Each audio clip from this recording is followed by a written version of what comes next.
जनन का अध्ययन करेंगे। अपने वंश अथवा प्रजाति को बनाए रखने के लिए पादप और जंतुओं के लिए जनन आवश्यक है। कक्षा 6 के अध्याय 9 में आपने पढ़ा था कि सभी जीव अपने समान जीवों का जनन करते हैं। माता पिता में संतति का जन्म जनन कहलाता है बच्चों। लेकिन पादप कैसे जनन करते हैं? पादपों में जनन विभिन्न विधियों द्वारा होता है, जिनके बारे में हम इस अध्याय में पढ़ेंगे बच्चों। तो अध्याय शुरू हो रहा है बच्चों। 12.1 जनन की विधियाँ। कक्षा 6 में आपने पुष्पीय पादपों के विभिन्न भागों के विषय में पढ़ा था। पादप के विभिन्न भागों के नाम बताइए तथा प्रत्येक के प्रकारों के बारे में लिखिए। अधिकांश पादपों में मूल, तना और पत्तियां होती हैं बच्चों। ये पादप के कायिक अंग कहलाते हैं। वृद्धि की निश्चित अवधि के बाद अधिकांश पादपों में पुष्प निकलते हैं बच्चों। आपने बसंत ऋतु में आम के वृक्षों को पुष्पित होते देखा होगा। यही पुष्प बाद में आम के उन रसीले फलों को निर्मित करते हैं जिनका आनंद हम गर्मियों में उठाते हैं। हम फलों को खाते हैं और सामान्यतः बीजों को फेंक देते हैं। बीज अंकुरित होकर नया पादप बनाते हैं बच्चों। यदि ऐसा है तो पादप में पुष्पों की क्या भूमिका है? पुष्प पादप में जनन का कार्य करते हैं। वास्तव में पुष्प पादप के जनन अंग होते हैं। किसी पुष्प में केवल नर जनन अंग अथवा मादा जनन अंग या फिर दोनों भी हो सकते हैं। पादप अनेक विधियों द्वारा संतति उत्पन्न करते हैं। इसमें जनन दो प्रकार से होता है बच्चों, अलैंगिक जनन और दूसरा है लैंगिक जनन। अलैंगिक जनन में पादप बिना बीजों के ही नए पादप को बना सकते हैं बच्चों, जबकि लैंगिक जनन में नए पादप बीजों से प्राप्त होते हैं। तो अब हम पढ़ते हैं अलैंगिक जनन के बारे में। लैंगिक जनन में नए पादप बीजों अथवा बीजाणुओं के उपयोग के बिना ही उगाए जाते हैं। पहेली यह समझती थी कि नए पादप सदैव बीजों से ही उगते हैं, लेकिन उसने कभी गन्ना, आलू और गुलाब के बीज नहीं देखे थे। वह जानना चाहती है कि ये पादप जनन कैसे करते हैं। कायिक प्रवर्धन, यह एक प्रकार का अलैंगिक जनन है बच्चों, जिसमें पादप के मूल, तने, पत्ती अथवा कली जैसे किसी कायिक अंग द्वारा नया पादप प्राप्त किया जाता है। चूंकि जनन पादप के कायिक भागों से होता है, अतः इसे कायिक प्रवर्धन कहते हैं बच्चों। क्रियाकलाप 12.1 करेंगे इसके लिए। गुलाब अथवा चंपा के पौधे की एक शाखा को उसकी पर्व संधि से काटिए। पर्व संधि तने या शाखा का वह भाग है जहाँ से पत्ती निकलती है बच्चों। शाखा के इस टुकड़े को कलम कहते हैं बच्चों। अब कलम को मिट्टी में दबा दीजिए। कलम को प्रतिदिन पानी दीजिए और इसकी वृद्धि को देखिए। नोट कीजिए कि जड़ के निकलने और ये देखिए बच्चों, चित्र 12.1 में किसी गुलाब के तने की कलम से जनन दिखाया गया है। इसी क्रियाकलाप को जल से भरे पात्र में मनी प्लांट का पौधा उगाकर दोहराइए। अपने प्रेक्षणों को नोट कीजिए। आपने पुष्प कलिकाओं में पुष्पों को खिलते देखा होगा। पुष्प कलिकाओं के अतिरिक्त पत्तियों के कक्ष, पत्तियों के पर्व संधि से जुड़ाव का बिंदु में भी कलिकाएं होती हैं बच्चों। ये कलिकाएं अंकुरों के रूप में विकसित होती हैं और कायिक कलिकाएं कहलाती हैं। कली में एक छोटा तना होता है जिसके चारों ओर अपरिपक्व पत्तियां एक दूसरे के ऊपर अध्यारोपित रहती हैं। ये देखिए बच्चों, आलू की आंख से अंकुरित होता पादप। कायिक कलिकाएं भी नए पादप को जन्म दे सकती हैं बच्चों। क्रियाकलाप 12.2 करेंगे। एक ताज़ा आलू लीजिए। आवर्धक लेंस की सहायता से इस पर पड़े शत चिन्हों को देखिए। आपको इनमें कलिका या कलिकाएं दिखाई दे सकती हैं। शत चिन्ह को आँख भी कहते हैं बच्चों।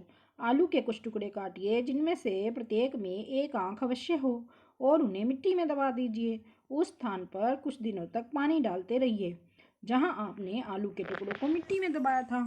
कुछ दिन बाद आलू के टुकड़ों को खोदकर निकाल लीजिए। आप क्या देखते हैं?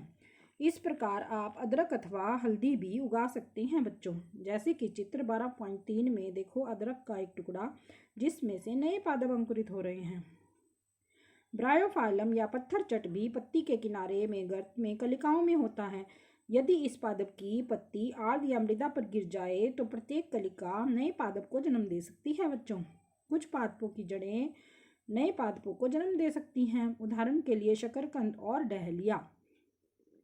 देखिए बच्चों, ये ब्रायोफाइलम की पत्ती दिखाई गई है जिसके किनारे पर कलिकाएं विकसित हो रही हैं जिनसे नए पादप बन रहे हैं। कैक्टस जैसे पादप के वे भाग जो मुख्य पादप से अलग हो जाते हैं नए पादप को जन्म देते हैं। प्रत्येक विलग्न भाग नए पादप के रूप में वृद्धि कर सकता है। बूजो जानना चाहता है कि कायिक प्रवर्धन का कोई लाभ है। कायिक प्रवर्धन द्वारा पादप कम समय में उगाए जा सकते हैं। बीजों से उगाए जाने वाले पादप की अपेक्षा कायिक प्रवर्धन द्वारा उत्पन्न पादपों में पुष्प और फल कम अवधि में ही आ जाते हैं।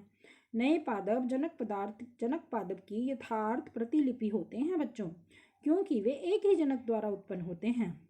इस अध्याय में आगे आप पढ़ेंगे कि इसके विपरीत लैंगिक जनन द्वारा उत्पन्न होने वाले पादप में माता पिता यानी जनक के दोनों के गुण आते हैं। लैंगिक जनन के परिणाम स्वरूप पादप बीज उत्पन्न करते हैं। अब हम पढ़ेंगे मुकुलन के बारे में। आपने पहले ईस्ट के बारे में पढ़ा है जिसे केवल सूक्ष्मदर्शी द्वारा ही देखा जा सकता है बच्चों। इसके लिए यदि पर्याप्त पोषण उपलब्ध हो तो ईस्ट कुछ ही घंटों में वृद्धि करके जनन करने लगते हैं। याद रखिए कि ईस्ट एक एकल कोशिका जीव है। आइए हम देखते हैं कि ये जनन कैसे करते हैं। इसके लिए हम क्रियाकलाप 12.3 करेंगे। बेकरी से ईस्ट केक अथवा केमिस्ट की दुकान से ईस्ट पाउडर खरीद लें। चुटकी भर ईस्ट लेकर इसे किसी ऐसे पात्र में रखिए जिसमें कुछ जल हो। इसमें 1 चम्मच शक्कर डालकर उसे जल में घोल लें। अब उस पात्र को किसी कमरे के गर्म भाग में रखें। 1 घंटे के पश्चात इस द्रव की 1 बूंद कांच की स्लाइड पर रखकर सूक्ष्मदर्शी से देखें। आपको क्या दिखाई देता है? आप नई ईस्ट कोशिकाओं को देख सकते हैं बच्चों। ये देखिए बच्चों, ईस्ट में मुकुलन द्वारा जनन दिखाया गया है चित्र 12.5 में। ईस्ट कोशिकाओं से बाहर निकलने वाले छोटे बल्ब जैसा प्रवर्ध मुकुल या कली कहलाता है। मुकुल क्रमशः वृद्धि करता है और जनक कोशिका से विलग होकर नई ईस्ट कोशिका बनाता है बच्चों। नई ईस्ट कोशिका विकसित होकर परिपक्व हो जाती है और फिर नई ईस्ट कोशिका बनाती है। कभी कभी नवीन मुकुल से नए मुकुल विकसित हो जाते हैं जिससे एक मुकुल श्रृंखला बन जाती है। यदि यह क्रम चलता रहे तो कुछ ही समय में बहुत अधिक संख्या में ईस्ट कोशिकाएं बन जाती हैं बच्चों। अब हम बढ़ेंगे खंडन के बारे में। आपने तालाबों अथवा ठहरे हुए पानी के अन्य जलाशयों में हरे रंग के फिसलनदार तैरते हुए देखे होंगे। ये शैवाल हैं बच्चों। ये देखिए बच्चों, चित्र 12.6 में एक शैवाल में खंडन दिखाया गया है। इस शैवाल का नाम है स्पाइरोगाइरा। ये शैवाल हैं। जब जल और पोषक तत्व उपलब्ध होते हैं तो शैवाल वृद्धि करते हैं और तेजी से खंडन द्वारा गुणन करते हैं बच्चों। शैवाल 2 या अधिक खंडों में विखंडित हो जाते हैं। ये खंड अथवा टुकड़े नए जीवों में वृद्धि कर जाते हैं, जैसा कि चित्र 12.6 में दिखाया गया है बच्चों। यह प्रक्रम निरंतर चलता रहता है तथा कुछ ही समय में शैवाल एक बड़े क्षेत्र में फैल जाते हैं। बीजाणु निर्माण पढ़ेंगे बच्चों। अध्याय 1 में आपने पढ़ा कि डबल रोटी में वायु में उपस्थित जीवाणुओं से कवक उग जाते हैं। क्रियाकलाप 1.2 को दोहराइए। डबल रोटी पर रुई के जाल में बीजाणुओं को देखिए। जब जीवाणु निर्मुक्त होते हैं तो ये वायु में तैरते रहते हैं। चूंकि ये बहुत हल्के होते हैं इसलिए ये लंबी दूरी तक जा सकते हैं बच्चों। चित्र 12.7 में दिखाया गया है। बीजाणु अलैंगिक जनन ही करते हैं। प्रत्येक बीजाणु उच्च ताप और निम्न आर्द्रता जैसे प्रतिकूल परिस्थितियों में को झेलने के लिए एक कठोर सुरक्षात्मक आवरण से ढका रहता है बच्चों। ये देखिए बच्चों, कवक में बीजाणु दिखाए गए हैं और बीजाणु द्वारा जनन दिखाया गया है, इसलिए ये लंबे समय तक जीवित रह सकते हैं। अनुकूल परिस्थितियों में बीजाणु अंकुरित हो जाते हैं और नए जीव में विकसित हो जाते हैं। मॉस और फर्न जैसे पादप में भी जनन बीजाणुओं द्वारा होता है बच्चों। ये देखिए 12.8 में फर्न दिखाया गया है। फर्न में बीजाणु द्वारा जनन। ये बीजाणु उत्पन्न करने वाले क्षेत्र दिखाए गए हैं बच्चों। उसके बाद हम पढ़ेंगे लैंगिक जनन के बारे में बच्चों। पुष्प की संरचना के बारे में आप पहले पढ़ चुके हैं। आप जानते हैं कि पुष्प पादप के जनन अंग होते हैं। पुंकेसर को नर जनन अंग और स्त्री केसर मादा जनन अंग होता है बच्चों।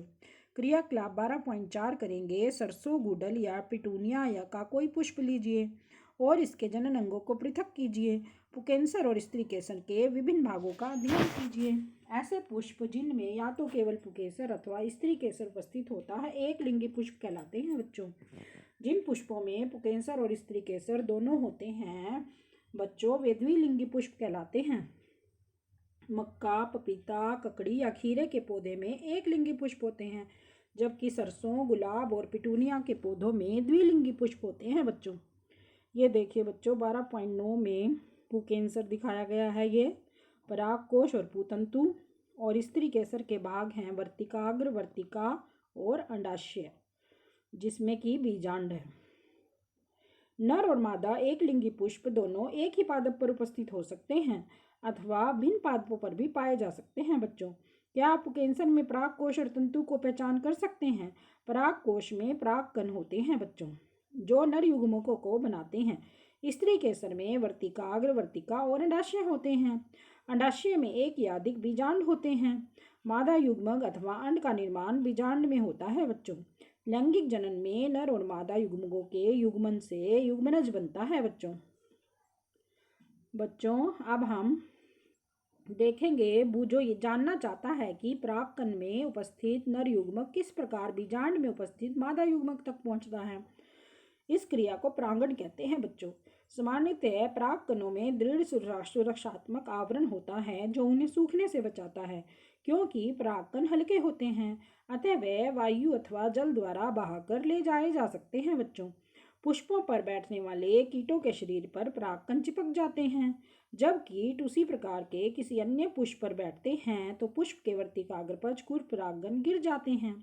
परागकणों का परागकोश से पुष्प के वर्तिकाग्र पर स्थानांतरण परागण कहलाता है बच्चों। बूझो जानना चाहता है कि पुष्प सामान्यतः इतने रंग बिरंगे और सुगंध युक्त क्यों होते हैं। क्या ऐसा कीटों को आकर्षित करने के लिए होता है? यदि परागकण उसी पुष्प के वर्तिकाग्र पर गिरते हैं तो इसे स्वपरागण कहते हैं बच्चों। यह देखिए पुष्प में परागण दिखाया गया है। जो परागकण हैं वो परागकोश से कहाँ जा रहे हैं? वर्तिकाग्र पर। उसी फूल के वर्तिकाग्र पर जाएं तो स्वपरागण, दूसरे फूल के वर्तिकाग्र पर जाएं तो ये होता है परपरागण। जब पुष्प के परागकण उसी पादप के किसी अन्य पुष्प के वर्तिकाग्र पर गिरते हैं तो इसे परपरागण कहते हैं बच्चों। निषेचन नर तथा मादा युग्मकों के युग्मन या संयोग द्वारा बनी कोशिका युग्मनज कहलाती है। युग्मनज बनाने के लिए नर तथा मादा युग्मकों के युग्मन का प्रक्रम निषेचन कहलाता है बच्चों। युग्मनज भ्रूण में विकसित होता है। ये देखिए बच्चों चित्र 12.11 में निषेचन दिखाया गया है। अंकुरित होता हुआ परागकण परिनलिका में चला गया और युग्मनज का निर्माण किया है बच्चों अंड कोशिका में जाकर। फल और बीज का विकास निषेचन के पश्चात अंडाशय फल में विकसित हो जाता है जबकि पुष्प के अन्य भाग मुरझाकर गिर जाते हैं। परिपक्व हो जाने के पर अंडाशय फल के रूप में विकसित हो जाता है। बीजांड से बीज विकसित होते हैं बच्चों। बीज में एक भ्रूण होता है जो सुरक्षात्मक बीजावरण के अंदर रहता है। कुछ फल गूदेदार और रसीले होते हैं जैसे आम, सेब, संतरा। कुछ फल कठोर होते हैं जैसे बादाम और अखरोट। यह देखिए चित्र बच्चों 12.12 सेब का एक भाग दिखाया गया है और बादाम दिखाया गया है। बीज प्रकीर्णन प्रकृति में एक ही प्रकार के पादप विभिन्न स्थानों पर उगे हुए पाए जाते हैं। ऐसे बीजों के विभिन्न स्थानों पर प्रकीर्णन के कारण होता है। कभी कभी किसी वन अथवा खेत या फिर उद्यान में चहलकदमी करते समय आपको अपने वस्त्रों पर फलों के बीज चिपके दिखाई दिए होंगे। क्या आपने कभी यह जानने का प्रयास किया है कि ये बीज आपके वस्त्रों पर कैसे चिपक जाते हैं? कल्पना कीजिए किसी पादप के सभी बीज एक ही स्थान पर गिरकर वहीं उग जाएं। आपके विचार में इस परिस्थिति में क्या होगा? पादप के नए उगे पौधों के बीच में धूप, जल, खनिजों और स्थान के लिए गंभीर स्पर्धा होगी बच्चों। संभवतः उसमें से कोई भी स्वस्थ पादप के रूप में विकसित नहीं होगा। पादपों को बीजों के प्रकीर्णन से लाभ होता है बच्चों। इसमें एक ही प्रकार के पादप के नवोद्भिदों में सूर्य के प्रकाश, जल और खनिजों के लिए परस्पर स्पर्धा की संभावना कम हो जाती है। प्रकीर्णन पादप को व्यापक क्षेत्र में वितरित होने में सहायक होता है बच्चों ताकि वे नए आवासों में अपनी पकड़ बनाने में समर्थ हो सकें। ये देखिए बच्चों, ड्रम स्टिक सहजन और द्विफल मैपिल के बीज हैं ये। इसमें पंख दिखाए गए हैं सहजन के बीज में और मैपिल के बीज में। प्रकृति में पादप के फलों और बीजों का प्रकीर्णन पवन, जल और जंतुओं द्वारा होता है। सहजन और द्विफल जैसे पादप के पंखयुक्त बीज घासों के हल्के बीज अथवा मदार के रोमयुक्त बीज और सूरजमुखी के रोमयुक्त फल पवन के साथ उड़कर सुदूर स्थानों पर चले जाते हैं बच्चों। कुछ बीज जल द्वारा प्रकीर्णित होते हैं। ऐसे बीजों अथवा फल के आवरण स्पंजी अथवा तंतु में होते हैं ताकि वे जल में तैरते हुए एक स्थान से दूसरे स्थान तक जा सके। उदाहरण के लिए शैवाल।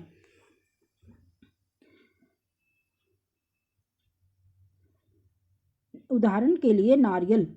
कुछ बीज जंतुओं द्वारा प्रकीर्णित होते हैं, विशेष रूप से कांटेदार बीज जिनमें हुक जैसी संरचनाएं होती हैं बच्चों, जिसमें बीज जंतुओं के शरीर से चिपक जाते हैं और दूरस्थ स्थानों तक ले जाए जाते हैं। इनके उदाहरण यूरेना एवं जैंथियम है बच्चों। 12.15 में दिखाया गया है सूरजमुखी के संयुक्त फल और रोमयुक्त फल और आक के रोमयुक्त बीज।